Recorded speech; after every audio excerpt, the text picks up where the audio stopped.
Today on Badgerpod Nerdcast, the Badgers discuss Barbarella and Sharknado and okay.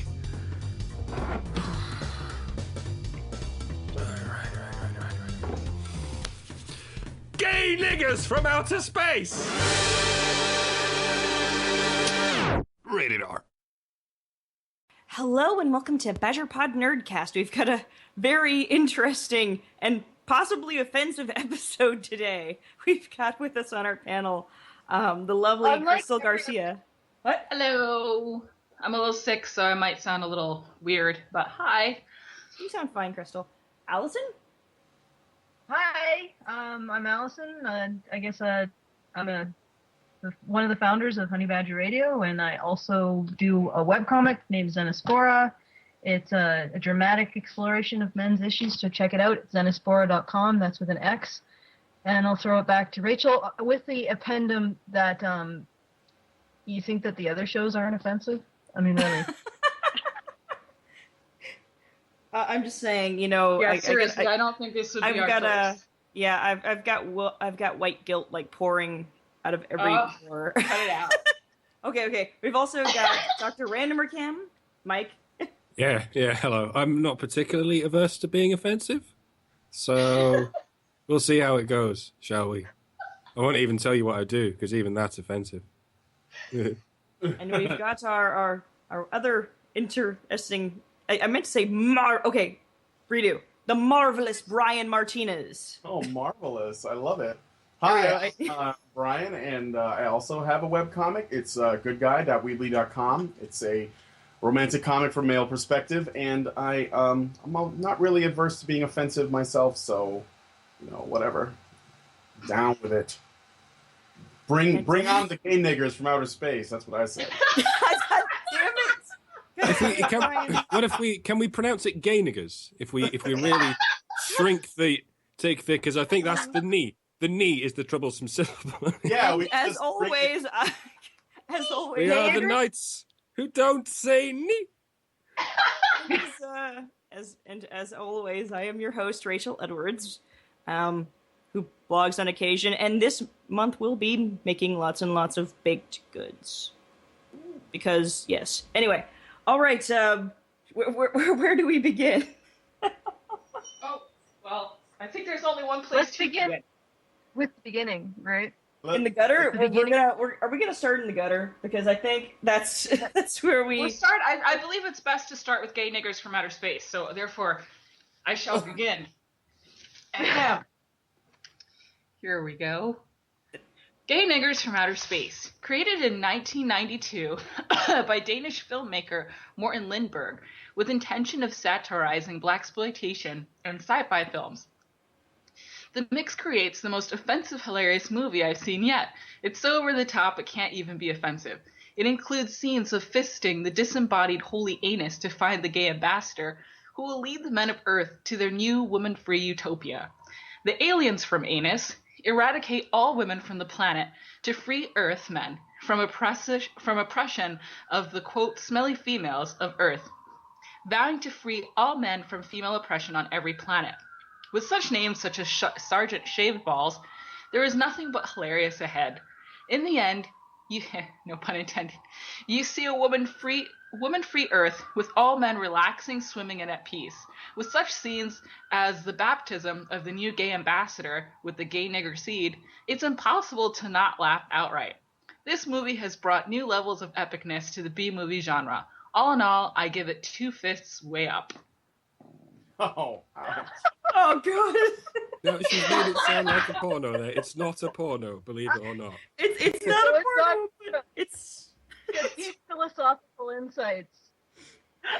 Really. I've never seen that much tinfoil just placed on everything in my life. One of my favorite scenes was when he goes to one of the Gayniggers from outer space goes to Russia, and there's these Russian women, I guess, talking smack. I can't tell because whatever, but they're gesticulating. So he lasers them into oblivion, and he shakes the smiling hand of the male Russians, and he skips off into the field. yes. For a good like almost 30 seconds. He's just skipping and Wow. off into Wasn't the he field. skipping with the men? It's so Like the funny. men were just skipping hand in hand? Yep. No, the gay nigger from outer space was just skipping away to be beamed up, and it was just so funny. It just cracked me up so much. He's just like, it was like The Sound of Music, but he was skipping to be beamed up. Because for the first few minutes, because it's all sort of dubbed sort of very badly with other voices. So for the first few minutes, you're thinking, do these guys actually know that this is a film about gay? But then they get to the scenes with the skipping through the film. And, oh yeah, they know exactly what they're doing. What the fuck? I actually realized that this parody, whatever you want to call it, whoever created it knows what they're doing. When they started parodying the reaction shots, you know, it's like that action reaction, and he would give each of the gay niggers, like, you know, a couple seconds of react. It's a film thing. I think you'd understand what I'm saying, Mike, right? Each one. You knew at that point that this was so there was a knowingness behind it. It was meta, basically. It was self-aware of what Yeah, it was doing. if it's a spoof, then it's a very dry spoof. I don't know. It didn't look very dry to me. No, I don't. Well, Oh no, there wasn't a single dry seat in the house. well, it was a very convincing sort of attempt at something someone might do if they were very, very, I don't know the adjective. Gay? Gay? No, I don't know. There was no adjective to accurately capture. No, there's all verbs, or I'm running out of nouns as well, to be honest. I didn't watch the whole thing. I really wish I. Oh, right, Charles. Like Well, 30 I didn't get around minutes. to it. Not even. I didn't get around to it. It How was. could you possibly not watch this epic? I know. I mean, like, it just brought you through to the end. You just the absolute lack of any kind of conflict is just it's so compelling. There's actually, you know, now this the is rape the scene you've favorites. all been waiting for. Like he Okay. says that, like the narrator rape says, scene? and now the rape scene you've all been waiting for, and it's them just talking. I think it's a tongue-in-cheek dub as well. Right. Yeah, because they look like they're saying, like the lips would sync up if the sound was right. It's almost like they intentionally threw that off as well. I would Right. like to have been a fly in the room when they were coming up with the concept for this movie. How When do they you were even discussing pitch it, this film? Like How there's do a you boardroom, pitch it? and I don't know. I mean, that's what I would like to know. Like I could see a boardroom and all They these didn't have a tables. very large budget. It's very obvious that their budget was not very very big as many other budgets. They had foil, like I said, they had tin foil on everything. Tin foil was like, because this is outer spacey. Those air conditioning tubes or whatever, vacuum tubes. Yeah. Big on those too. I think the funniest one to me was when there was the one guy, they're like, we lost one, because he was like, I think he was like making out with a woman. Oh, I missed Oh. that one. I didn't see that. No, I didn't see that. it was on TV. It was like they Yeah, were it was on their TV, observing yeah. behavior. No, I of- thought that they had sent one down, and then No, I guess- that I wasn't guess one not. of them. Oh, that was somebody else. I don't remember. Now being it's gonna lost sound one. really racist, because I was about to say they all looked alike. They looked like a funk band How from the- could you tell the difference between the gay guys and the? Okay, I guess he wasn't wearing foil. I guess that's the determining factor. And he didn't have a ray gun. I don't know. If he's not wearing foil, that means he's not a gay nigger from outer space. I think the foil was intended to be sort of a nod to space clothes, as it were. I'm still waiting for my tinfoil outfit. Yeah, Oh. it's like space clothes. They have certain tropes that they use in space clothes. I think you guys must have noticed it. The space pajamas, the space swimsuit with the space 80s shoulder pads. attached It's to both it. cheap and effective if you're making a spoof. Yeah, basically. and in this case, the space tinfoil everywhere on everything. But Brian, you were talking about how the executives would pitch this. You had this. Yeah. I wanted you to finish that. I'm just fascinated by the idea of it. It was like a bunch of execs in suits sitting around, and one of them is they're just throwing things at the wall, and one of them's like, I like Kool in the Gang, and and someone else is like, we should make them gay and make them like Parliament, and how can we make this the most offensive movie ever and yet not offend anyone? It was like a challenge that was put forward. Yeah, it's sure. It struck me that this entire piece was essentially people saying, how can we make the most offensive thing possible? Well, let's make them gay, and let's use the word nigger, and then let's make the entire plot around killing women. Yeah. It's like I don't know what else they could have done to make it that offensive. It makes it so offensive, such a concentrated, massive offense that you just can't take offense at it anymore. And all of the gay niggers address themselves as gay niggers with such, so matter of fact. It didn't mean anything to them. They were just like, this is what we are, This is our label. We wear it proudly. You guys do know that there's that hacking group, right? Which is the Gay Nigger Association of America. That's what this movie is. What they based the name of their group on, and they're still out there.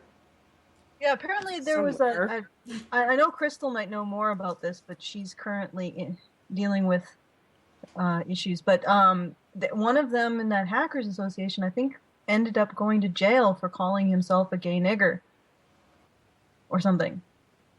Really?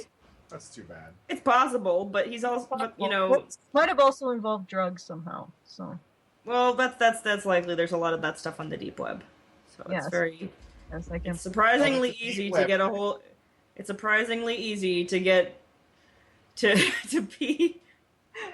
To get those things in the deep web. Yes, it's very easy. Yes, it is. It is. But is there any? If I told you how I know this, I'd have to kill you. Okay, go on, Allison. Is there anything else we could possibly mine out of gay niggers from outer space? Well, I'm pretty sure that if we delved deep enough, we could. If we, wisdom. Well, the question of why the words gay and nigger together are so controversial, sort of begs the question, is the black community perhaps slightly less gay-friendly than, for instance, the white community? And if so, why? Interesting social justice question, isn't it? Okay, you just made it serious, Mike. Yeah, I know. Well, we were reaching the end of the topic, and I thought, well, there might be a... but no, fuck it. Let's do Sharknado. No, I thought about that, actually, but that might be... I don't know. You guys think about that yourselves, I suppose, but I have thought about that. Well, yeah, I think it's also, a lot of those communities tend to be very, very religious, and, it's... So they're probably less, I don't know, accepting. I don't know. I've never been black. I would not know. It's a horribly sticky question, isn't it? I didn't want to ask it. Yes, it is. You should try it sometime. Yeah. Oh, wait. Well, yeah. Well, we could ask Kristal about that. That's... Yeah, unfortunately, again, we've lost our Kristal, but... Yeah, we need to ask Kristal about Sharknado. She's the only one who's seen it. Yeah, I haven't seen it either, so... Sharknado! I've seen it. Oh, have you seen it? Okay. Oh, I have, yeah. I don't know if I have the strength. I had the strength to watch The Room, but I don't know if I have the strength to watch Sharknado. No, we're not supposed to be talking about The Room, but The Room is freaking brilliant. Yes, I know. It's either I think it's either a work of genius. That's what I think. I think The Room is a work. I don't know. I've seen Tommy Wiseau. I think he was being totally serious. He was positive that he was going to change filmmaking. Okay, let's back up a bit.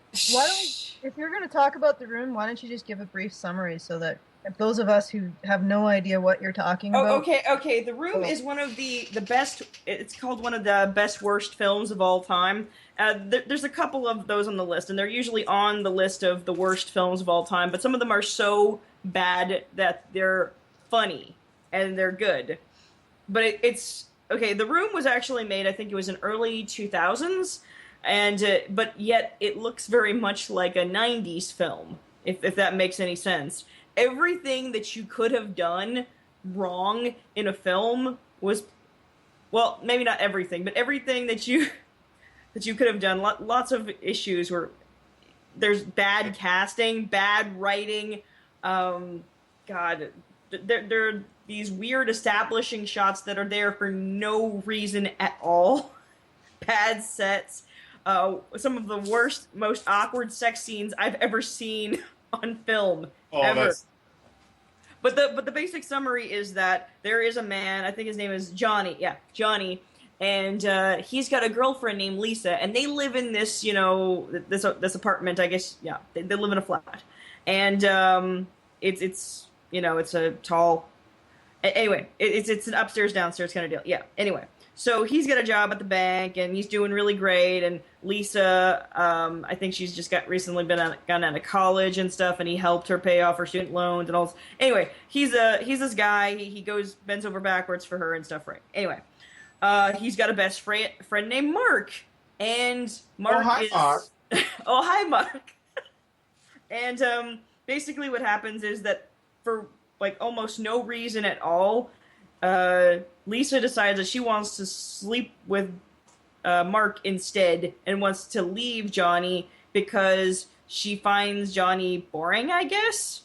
Yeah. And yeah, even though they had like all of this really involved passionate sex on like rose petals, which got stuck to her back afterwards. And you could even see that in the shot. And it looks kind of like he's fucking her belly button. But anyway... and there's a lot of really awkward scenes, like where Lisa's mother tells her that she's got cancer, and she says it very matter-of-factly without there being any kind of tension or drama. There was no reason for it to even be there. She's like, I got the test results back. I definitely have breast cancer. It was just but basically the movie ends in Johnny killing himself after this really weird crescendo. It's a strange movie. It's a really what is the acclaim about this movie? They're saying that it's so bad that it's good. Why? Yeah, there's no motivation for a lot of the things. It's just the delivery is flat and dead upon arrival or overkill. It's just you have to watch it. I mean, and you can play drinking games to the Room, and like how many times Tommy Wiseau's character greets people by saying "Oh hi." Oh hi, Mark. Oh hi, doggy. Okay, well let's bring this back on track because Kristal's back. Okay, how are you doing, Kristal? Are you soldiering on? Yes, I'm here. Okay. Well, Mike has a question. Oh, we don't have to revisit that, do we? Yeah, well, I don't know. Probably at this point we have to because I mentioned it. A question? Well, gay friendliness in different racial communities. How it compares with black communities and white communities and other communities. Is there a difference? Why is the phrase "gay niggers" so offensive? Is what I'm saying. I don't know. I don't have the answers to that. I mean, I didn't expect you to. Nobody does. It's a horrible question. I can't say what it's like now. I think across the cultures, there's more acceptance. That people love people of different genitalia. I think people are getting that it's really not a big deal. But I remember when I was growing up, it was more of a bigger deal in Latino and Black cultures. Like it was like more of a taboo. Now, like I said, I think it's more culturally accepted, which it should be. In the time the movie was made, it was probably like probably because that was in '92. I mean, we're in 2014 now, so even within that time frame, we've come a long way. Oh, yeah. You're also But forgetting yeah, about AIDS and stuff like it that. was around that time, and early, it was a bigger deal in the Black and Spanish communities to be gay. Like, so. But So yeah. it was a worthwhile question. Yes. And it was a worthwhile film, in a way. Oh, Damn it, you guys. dude. Well, Okay, let's move on to more question. or something. It did answer the question what a holy anus might look like. Holy That- Oh, anus. you didn't see that's Rachel. You didn't see the anus, and No, I did not. Was it sparkling? Sorry. You missed gotta that. go back for the disembodied anus. Everybody's Yeah. got to. It's like a straight up plastic, like it looks like something that you would hang on your Christmas tree, and it just dangles in this room. What? Like they didn't even try. I mean, But it's in black and white, so it looks all cool. But to be honest, Brian, it does have sort of a little bit of a lewd puckering to it. That Oh, Like, God. Ben- Allison. It does fucker. No, she's right. It does fucker. legitimate Christmas decoration. I just, it's like that pucker. If it wasn't there, if it was a nice smooth like tinfoil instead of puckered. I wonder if anyone out there can guess which one of the Badgers introduced us to this film. We'll never tell. Yeah. Shut up, Mike. It's fantastic. I'm glad I saw that. Yeah, no, do watch it. If you want to be bored but offended and Yeah, hilarious. it's on YouTube, so you can watch it for free. It's like 30 minutes or less, I think. Less, maybe. It feels like 3 hours, so It does. It does. feels Yeah. like its pacing is so shit. it's a saga that puts the two towers to shame. It's The two towers. Too soon. Shall we move on? Yeah, Barbarella Yes, or okay. something like that. Yeah, I watched at least a little Actually, bit let's of get Barbarella. Sharknado out of the way because Chris. Oh, God, Sharknado. Okay. Do Sharknado. I love this movie. Okay, Sharknado. The awfulness of this movie knows no bounds. Yes, the title says it all. There are water spouts filled with sharks in them, Sharknadoes, which turn into a double, or actually probably triple, deadly nightmare in the hurricane as the water rises, bringing sharks into flooded households as well. The main characters include a man rescuing his wife, from which he separated, George, and a girl, Nova, among others. Nova has been attracted to George, but realizes he's still in love with his ex-wife. She meets Matt, George's ex-wife's son, and they fall for each other. Matt and Nova decide to make homemade bombs and drop them in the Sharknadoes to disperse the Sharknado, because of course Matt knows how to fly a helicopter. During one of the flights, Nova falls out of the helicopter and directly into the open mouth of a shark. Matt is devastated. Sorry. Okay. As he completes his bombing mission and all of the Sharknadoes have been terminated, a giant shark heads right for him, landing from the sky. Chainsaw in hand, he leaps into the shark, tearing through the other side, and emerges with an unconscious Nova. Yes, the very shark she landed in from the helicopter. She regains consciousness. George rescues and rekindles his relationship with his ex. All look out into the horizon and splattered shark across the way. Okay, I just have a really quick question, Crystal. Yeah. The person that his ex was his ex with a man at that when His ex was with another man that she had a son with, I guess. I gathered that was what happened. But then, I don't know, I think he gets eaten or something, or I don't know what happened. most likely he gets eaten. Brian, you Yes. watched it too. Did he get eaten? I did watch it. No, he doesn't survive. I mean, as far as I remember, Ian Zierling, who was the main character, former 90210 character actor from, trying to save his career. He was the main character. He's the guy who dove through the shark with his chainsaw in hand. Yeah, that was Matt. Huh? That was Matt. Yeah, the actors. Oh, wait, Matt. That was Matt.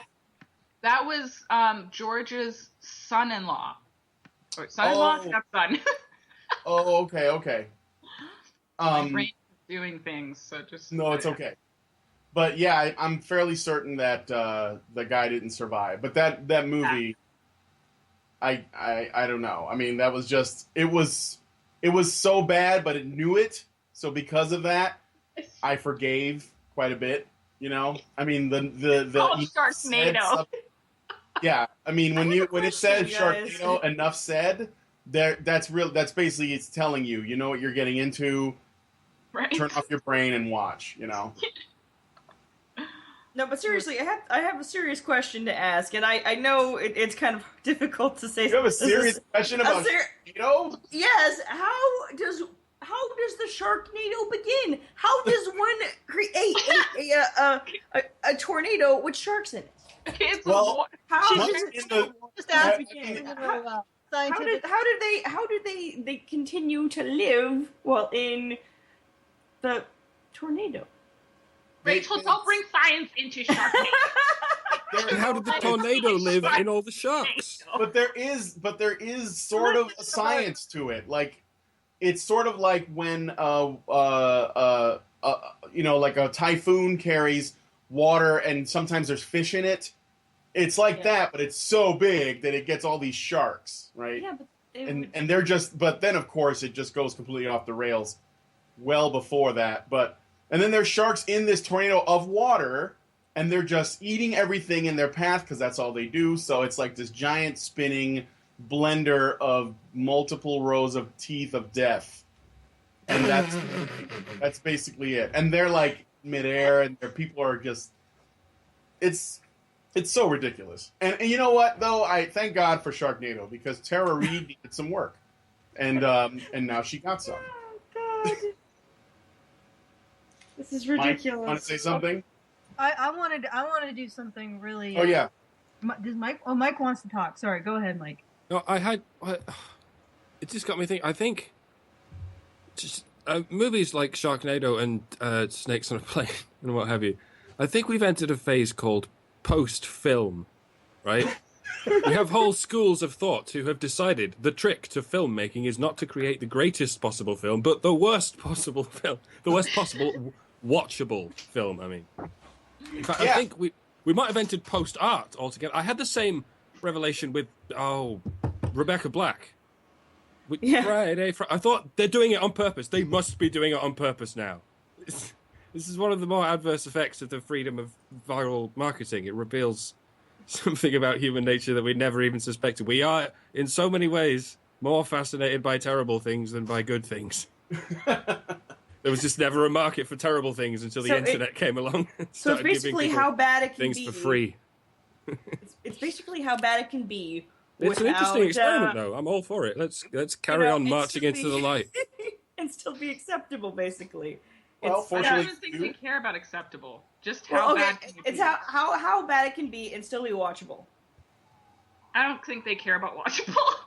Well, no, I think they do care about watchable, right? And there is a fine line there between, because you got to have something compelling about it. A bad movie is just an hour of static, Yeah, and anybody can do that. A bad watchable movie is has a certain art to it. You mean like David Lynch? Yes, thank you. Brian, no. Do not get me started, Brian. I love. Wait, you mean? Oh yeah. Yes, I think movies like Sharknado are basically just it's a trend of like trying to find a way to make something so freaking obnoxiously absurd that people will want to watch it just based on the fact that it is such an absurd premise. That's why they're making a sequel to it. That's why they have stuff like, it all started with like Mega Shark versus Giant Octopus, and there were a lot of, and then Sharktopus. Yeah, and then Sharktopus and Sand Sharks and Piranhaconda and Piranha 3 Piranha 3D or whatever it was. Piranhaconda, yeah, that's a movie. I gotta watch this. I feel like I need to watch Sharktopus, actually. Yeah, and Birdemic, just like I saw Birdemic. Yes, That was ridiculous. And I mean, it's just like Mike said. It's all about trying to figure out a way to make the most unwatchable, watchable, good, bad, awesome movie ever. Awesome is a word. It is all in the premise, isn't it? It's all in the poster. It's all in the title, in a way. Just the shortest possible way of getting the audience interested. It's all about trying to make something on a poster last for an hour and a half. Right. Yeah. So, The variations on the Sharknado theme. I didn't actually watch it, so I'm speaking out of complete ignorance. But I just wanted to note one thing, since it sounds like this did happen. So the ex-wife was dating someone else, and then that guy died. That sort of happens quite a bit in these. Husband wins back his ex-wife.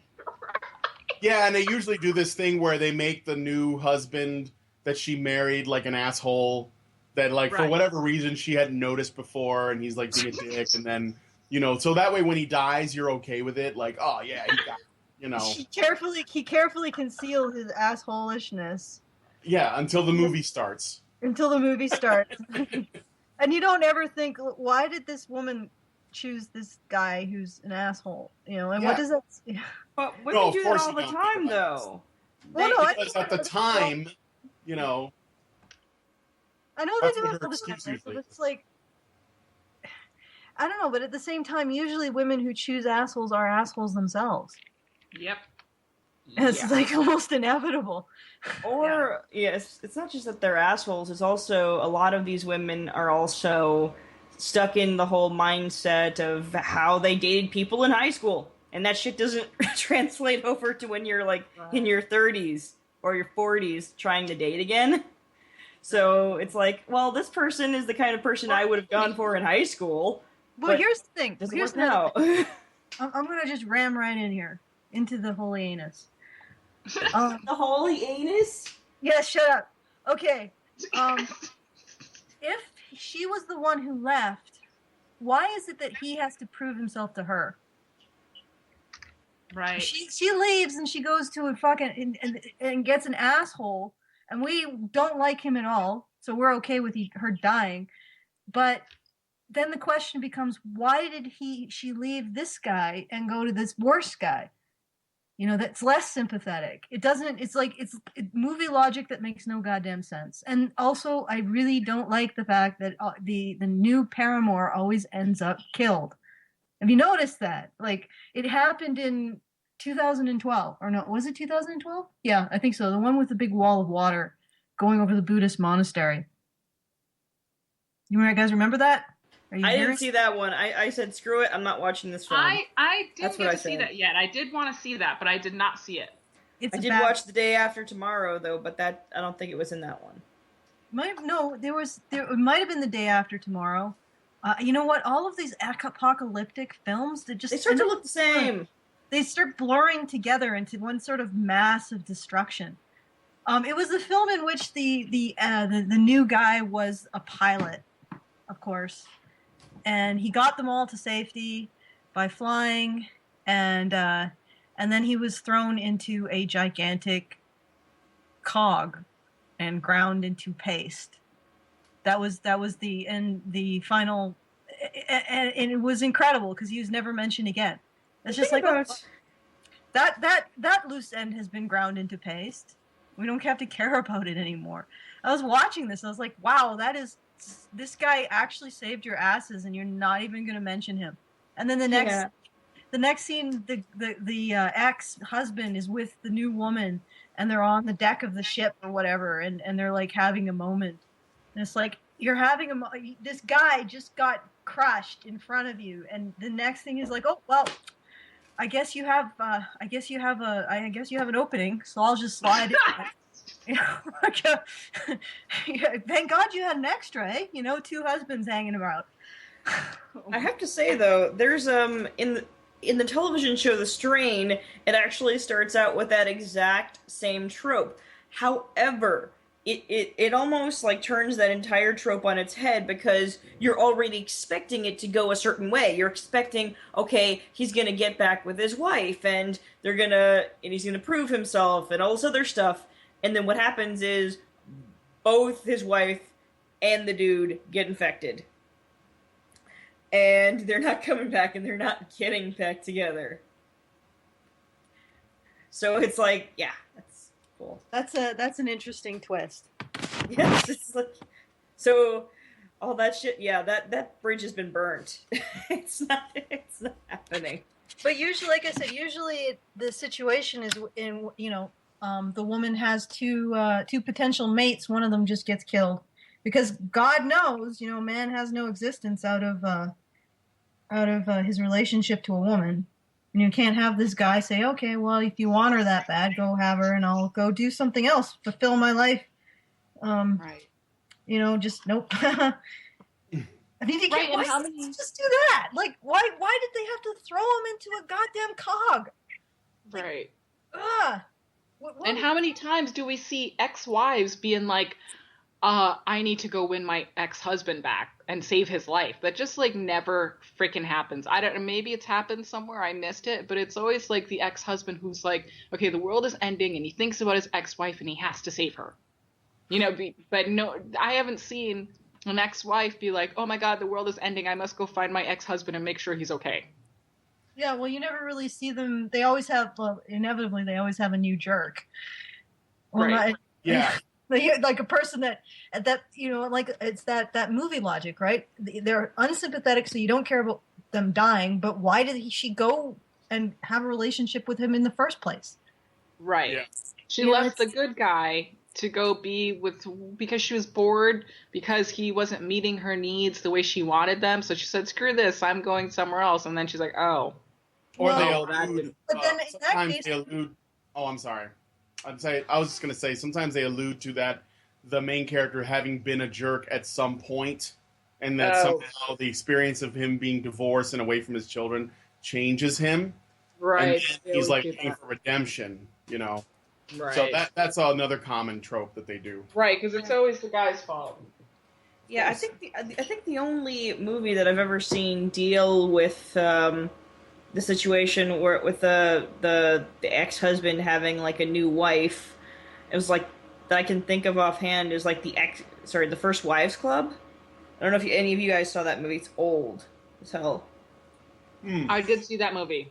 It's incredibly gynocentric. First off, kind of it's all about how men are terrible because they leave their wives for like hot young things, but never address the fact that sometimes, you know, women are terrible.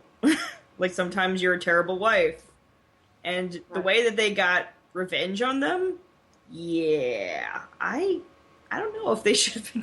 Yeah, that might have been why they broke up in the first place, you know? Well, what happened was one of their friends killed herself because her husband divorced her. Yeah. So that's what set off the whole thing, and then slowly the rest of their husbands started to leave or whatever. So then all of a sudden, it was the fault of, you know, it was men's fault or whatever. It's like, her friend was clearly needed support, and that had nothing to do with her husband leaving her. I mean, it probably did, but there's something more to suicide than someone being left. Well, but it also completely ignores the elephant in the room, which is that it's not women who commit suicide after marriage, it's men. Right. Pretty much. So, you know what? Let's move on to Barbarella. Wait, can I say one more thing? Can I say one more thing about Sharknado? No, it's okay. One is, I don't know if you guys know, but there is a Sharknado 2. So, I saw that while I was looking. And so it's become popular, and I think Sharknado is actually the most popular of this series of films, because the other thing I was going to point out is when this trend really blew up was around the time that Sci-Fi Channel, like for whatever reason, they needed to increase their ratings, or they wanted to make some changes, so they started doing these really bad CG movies, like featuring monster hybrids or giant versions of animals or dinosaurs or whatever. And that's where all of this trending started. Now, I never had cable, but I remember when Sci-Fi Channel was cool, and like you go watch sci-fi shows like Babylon 5 and whatever. But for whatever reason, they lost all that, or they lost their way, or maybe under new management or whatever, and they started making these giant monster movies that weren't really good movies, or like these giant like disaster films or whatever. And that's where this comes from. And basically that's why it keeps escalating, because the Sci-Fi Channel is making these. These are television films, and they're just trying to find a new way to like outdo what they did last time. But apparently they struck gold with Sharknado because there's a part 2. So they're making a third one. They probably are. I wouldn't be surprised. It's coming out 2015, I think. 2015 is going to be a wonderful year. Sharknado. 3. I know it's going to be request for more money. The quest for more money. Mark says in chat, got to say, Allison, that win back the X trope is a male fantasy, not a female one. So the question is, what does that say about us? Presumably us being men. And I replied to him that men aren't fickle. They actually want to stick with the woman that they chose, as opposed to just moving on. Mm-hmm. Which we should probably do. Okay. Yeah. I might read Barbarella. This? Okay. Yes. It's the same. Okay, Barbarella. This is my favorite movie of all time. It seriously is. I love it. It is my number one film ever.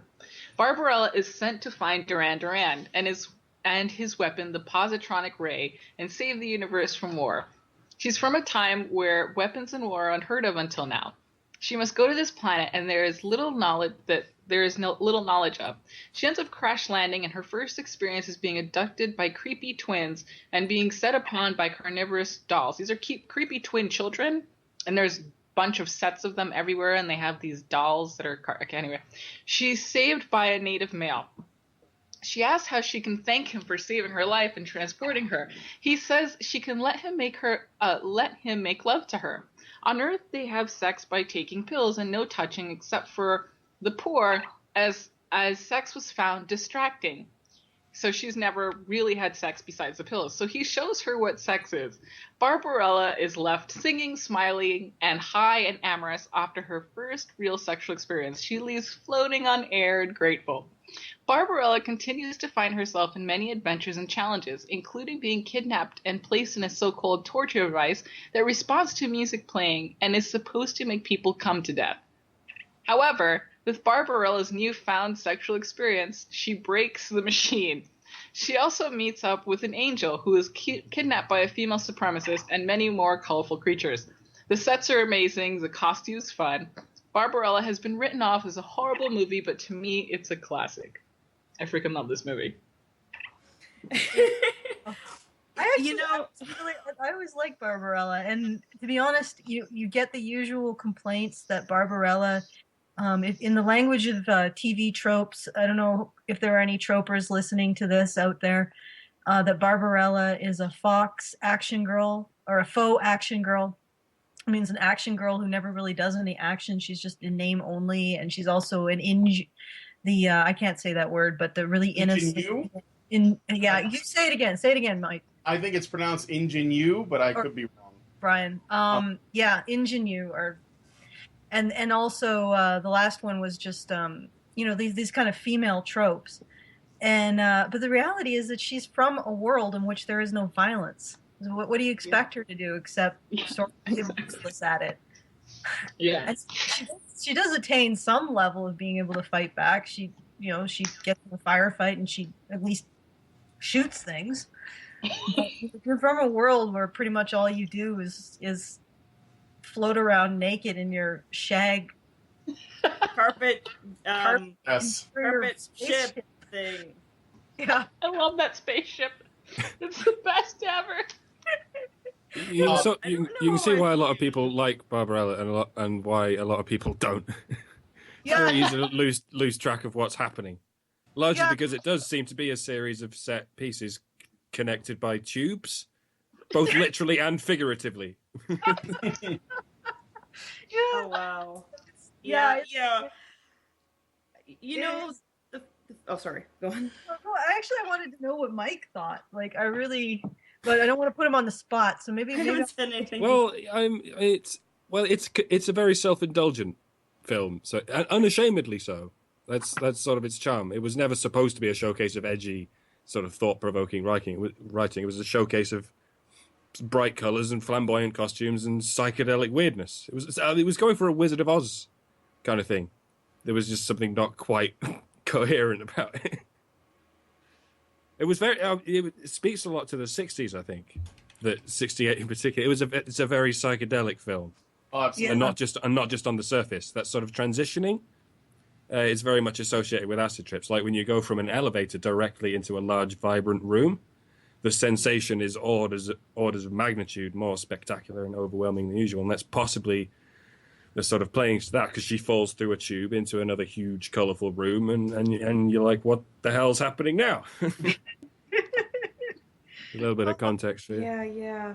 No, But, it is a trip. You're right. It is pretty much just set pieces connected by tubes in which she proceeds to fall into, which is the obvious. And they make a joke about that. That's what I mean by it knows what it's doing. It's very self-aware, and it's very self-indulgent. It's very I find it so funny that these feminists are talking about the sexual objectification of today or the sexuality of today. This was okay. Like, 3 minutes in, maybe not even 3 minutes in, she starts taking off all of her clothes and she's completely naked. Just, there's nothing there, and it's completely shameless. There's no, do we feel bad that she is completely naked right now? No, we're just gonna really sexualize her right here. And this is gonna be basically softcore porn. And we don't care. We give not a fuck. We give no fucks at all, and that's the thing about this movie. No fucks. Fucks a native guy, yay! Fucks an angel, I'm playing around with feathers. No fucks given. Well, technically, there were fucks given. Well, there were a lot of fucks given. Lots of them. At the She same really time, likes sex. Really. Yeah. But actually, I was talking with Mike about something similar recently. Just this idea that in that movie, it does have a very positive approach to male sexuality. Like, there doesn't seem to be anything predatory or dangerous about it. It's just good fun, Yeah, they got the blind angel guy who comes up, and straight away he's feeling Barbarella up and like, whoa, what the fuck's happening? But then you look up and there's this, is this slightly boyish-looking blind angel guy, and you go, oh, okay, that'll do. That's fine. Carry on. That'll do. But yeah, it's got that it's got an innocence in it, and like, it doesn't present male sexuality as predatory and rapacious, which is interesting. And he even presents it as almost like as healing and positive. Yeah, it shows it as a gift. Barbarella all of a sudden is like, oh my god, I know what happiness is. And it's like, no wonder the feminists hate it. God forbid male sexuality be something other than rape. Yeah, exactly. Don't forget the music is really good in it too. Well, here's the thing that's interesting about it, though. Rachel, let I'm sorry. It's Brian's turn.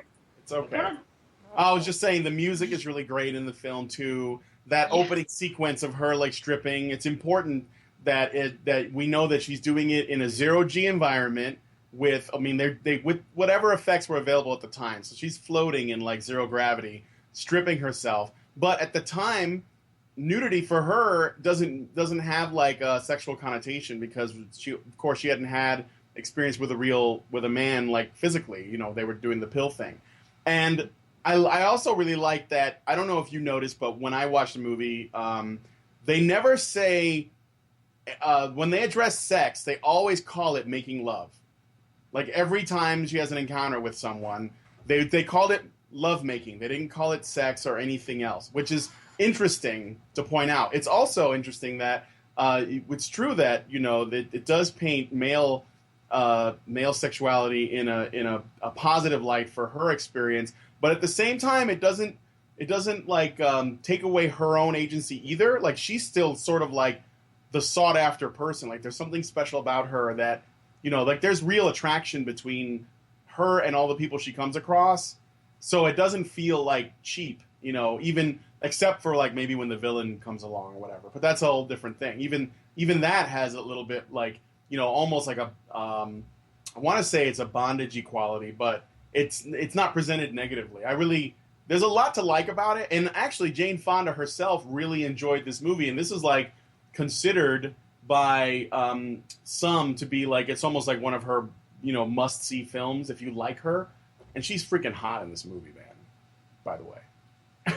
So, yes. But yeah, just gorgeous. Back when everybody was all natural all the time. Kristal, go. Yeah, she's absolutely beautiful, and I just, this is my all-time favorite movie. It's also, I love the 60s 70s sci-fi movies. They're my favorites, like Soylent Green, Logan's Run. So this was great too, because it's kind of along the same look and feel of that time, and but yeah, I definitely agree with the fact that sexuality is really fun here, and that male sexuality is enjoyed, and it's different types of men, where, chest hair was awesome and all this other stuff. So it's just really, what? There's a guy in like basically a gorilla suit with like the head missing. Well, when he takes it off, he still has chest hair and everything, but he's not portrayed as this, villainous guy out to rape her. He's like, oh, I would like to make love to you. And she's like, you hear her be like, oh, but, she's kind of frustrated because she doesn't think he's gonna, it's like she doesn't feel like she's actually giving him anything. She's like, all right, well, I'll just, here we go. But this isn't how it's really done. She's all arrogant, like, okay, this is what you want. And then she's like in freaking heaven. And then she's like, with and one of the favorite scenes is when she breaks the sex machine that the evil villain guy puts her in. I think it takes off her clothes, the machine, and he starts playing. Was it the organ or was it piano? I think it was the organ. I can't remember. And it's connected to the machine, and it's just hilarious because she's, the whole time she's having orgasms. Like she's coming over and over again, and he's getting frustrated and he's playing faster and harder. And finally she bursts the machine. It's just the most fun movie ever. I just love this movie. What I wanted to point out was a couple of things. I like the scene where she sees she gets dumped through this tube into the rebel hideout, right? Mm-hmm. Oh, right. And then she meets up with the rebel leader, and she's like, I'm a little fuzzy on what happened because I watched it a long time ago, but for some reason she's hitting on him, or she's trying to have sex with him, and he's like, no, I want to do the pill, or he offers sex or something, and then he does it the old way, or her old way through the pills and the elbow sex or whatever. Yeah. And I thought that was hilarious too.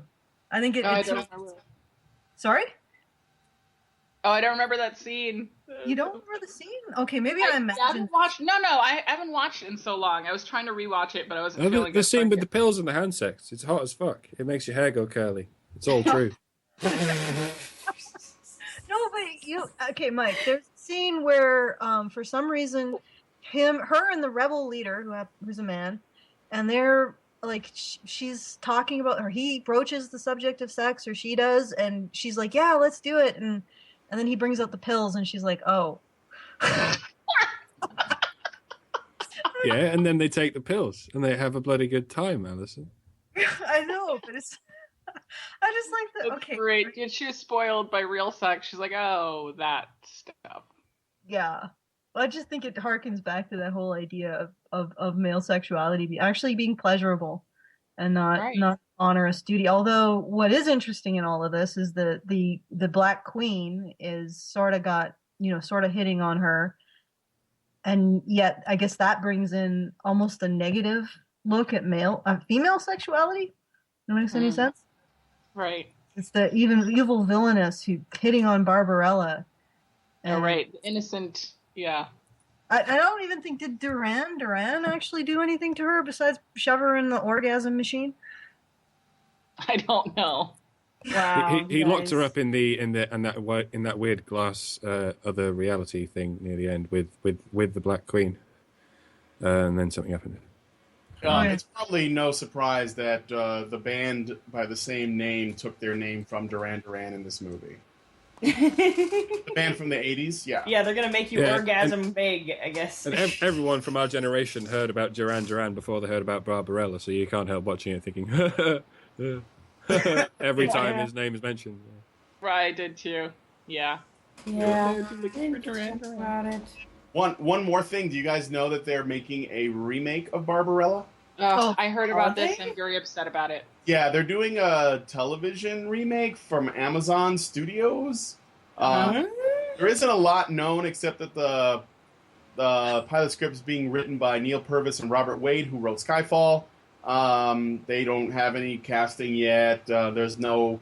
They're still working on it. I'm curious. I know it won't be as good as the original, for sure. But what I'm curious about is how they're going to treat the nuanced sexuality stuff that we've been talking about now. Because I guarantee you it's going to be very different in the way that it's presented.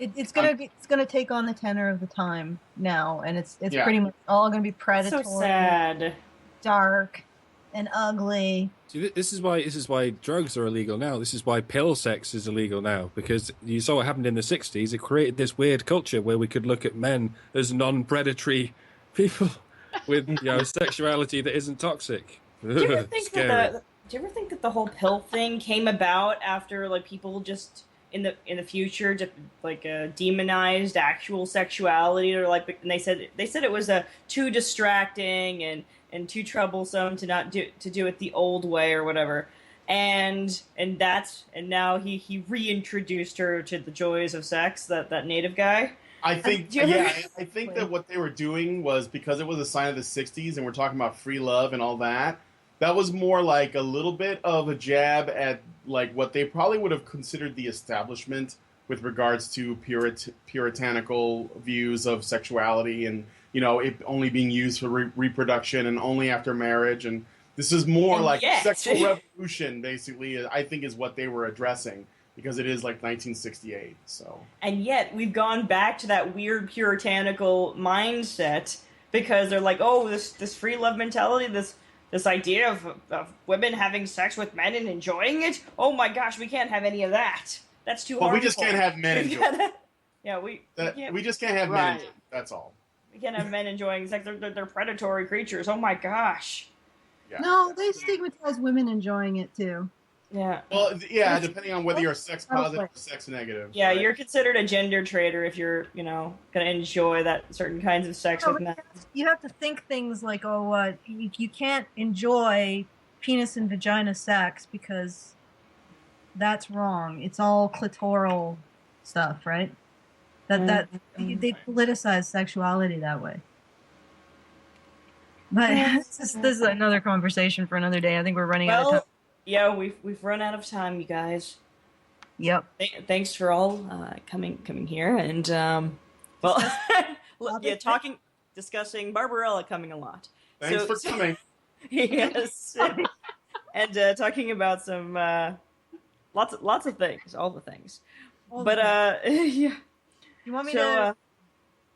Do you have anything else to add, Allison, before we go? I do. I always add this at the end. Since you've obviously come with us this far. Is this where I put the annotation in? Hang on. Bing! That's for anyone watching the YouTube video. Okay, all right. This would be where the annotation goes, inserted in the video. Anyway, so if you've come with us this far, do consider coming with us a little further. It's hard to talk about this right after Barbarella and Gayniggers. Donating donate to our consider donating to our Patreon.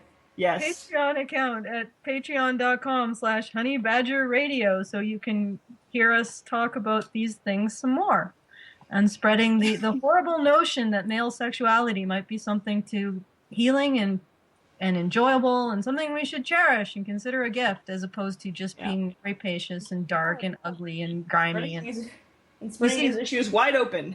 Yes, spreading these issues wide open and plunging into the depths to bring out the true. Oh, fuck it. Good night, everybody. Good night, everybody.